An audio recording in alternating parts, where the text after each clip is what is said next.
mon lit à bouffer sa langue en buvant trop mon whisky. Quant à moi, peu dormi, vie débris, mais j'ai dû dormir dans la gouttière où j'ai eu un flash. En quatre couleurs. Здравейте! Аз съм Яна, а това е Слав. В момента се намираме в Сан Диего. До тук стигнахме по доста интересен маршрут, като започнахме от Ледовития океан в Аляска, спуснахме се през Канада в посока изток, стигнахме до Чикаго, откъдето се качихме пак малко на север до Ниагарския водопад, откъдето слезахме пак малко на юг към Ню Йорк Сити, откъдето продължихме надолу по източното крайбрежие до самия Кей Уест, Флорида, откъдето се върнахме пак малко на север, прекосихме щатите до Тексас и влезахме в Мексико за малко. Оттам се върнахме в щатите през Аризона и в посока северозапад стигнахме до най-северната точка на Орегон, откъдето се пуснахме най-накрая на юг посока Сан Диего. Това цялото нещо ни отне 15 месеца и навъртяхме 26 000 км до днес. Не се тръгва лесно на двугодишно пътешествие. Разполагахме само с $1000 бюджет. Сега харчиме по $3 на ден. Как го правиме? Тайна! В началото бяхме изчислили, че ще ни трябват $60 000, за да тръгнем. Като тези пари включваха екипировка, колела, самолетни билети, като разбира се дори от време на време спане в хотели, когато се налага, глезотики, малко туризъм, сувенири и прибиране от дома. Плюс, разбира се, храната, която е най-големия разход по време на едно такова пътуване. Нямахме възможност да съберем толкова пари за отрицателно време. Затова просто намерихме различни начини, като например купихме колелата втора ръка, страшно ефтино. От стената ни дадоха екипировката. Единственото нещо, за което похарчихме пари, бяха самолетните билети, дисагите, гумите, което пак си беше голям разход. И оттам дойде идеята, че трябва да харчиме по $3 на ден. Всичко, което ни трябва, го намираме по пътя. Намираме дрехи, намираме храна, намираме телефони, намираме таблети, намираме пари, намираме всичко, което ни трябва. Оцеляването с $3 на ден означава, че отиваме в магазина всеки понеделник и купуваме продукти на стойност $21. Обикновено тези продукти са брашно, олио, няколко пакета спагети, няколко консерви, доматена паста, сирене купуваме, консерва рибатон купуваме, консерва с пържен боб. Страшно гладни сме през цялото време и с огромен апетит си похапваме закуска, втора закуска, трета закуска, обяд, следобедна закуска, вечеря. А между всичките тези хранения постоянно се набиват рубарчета и пак сме гладни, винаги сме гладни.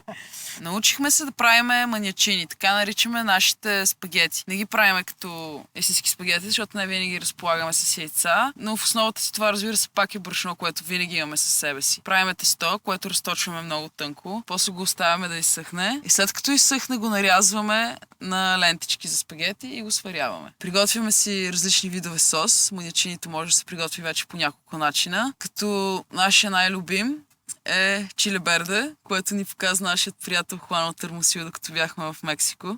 Научихме се да правим хляб. Много лесно. Само използваме същото брашно, което използваме за всичко, което ние правим от брашното. Смесваме го с инстантната мая.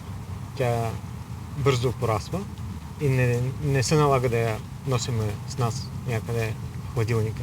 После добавяме малко захар, защото помага на растежа на самата мая. И сол по вкус, разбира се, всичко. Нямаме мерни единици. И така смесваме абсолютно всичко. Вода, тя трябва да е леко топла, да не е много студена. И оставяме, смачкаме го много добре и оставяме да порасне. Расте около 30 минути обикновено. И то се усеща по мириса, нали, като втасаме тестото, то започва да мирише.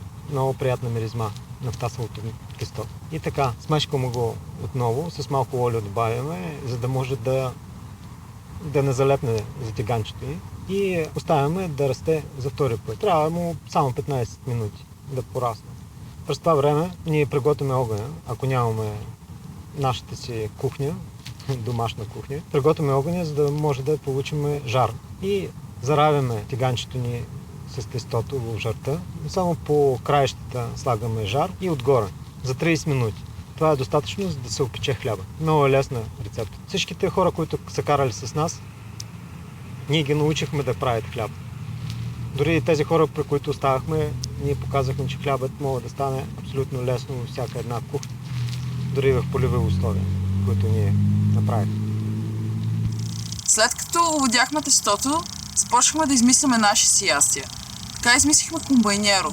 Това представлява едно парче тесто, което се разточва в кръгла форма и отгоре нареждаме всичко, с което разполагаме.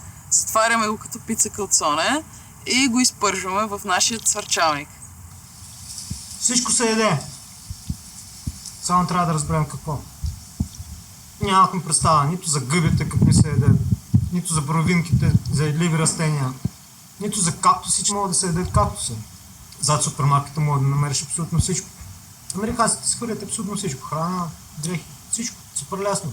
Намираме също така роудкил, убити животни на пътя. Те са още пресни. Никога не съм ял еленско. А на този трип направо се пръснах. Надебеляхме. Но оцеляването с по $3 на ден се оказа изключително здравословно за проекта Cycle for Recycle, който все пак се опитва да обърне внимание на хората относно колко разхитително общество сме и какви консуматори сме, как по-голямата част от нашето производство свършва в кофата за боклук.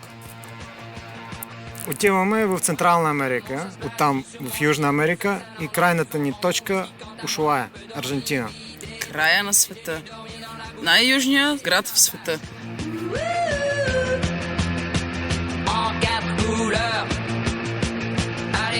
Un matin, une louloute est venue chez moi, poupée de cellophane, cheveux chinois, un sparadrap, une gueule de bois, a bu ma bière dans un grand verre en caoutchouc, comme un indien dans son igloo.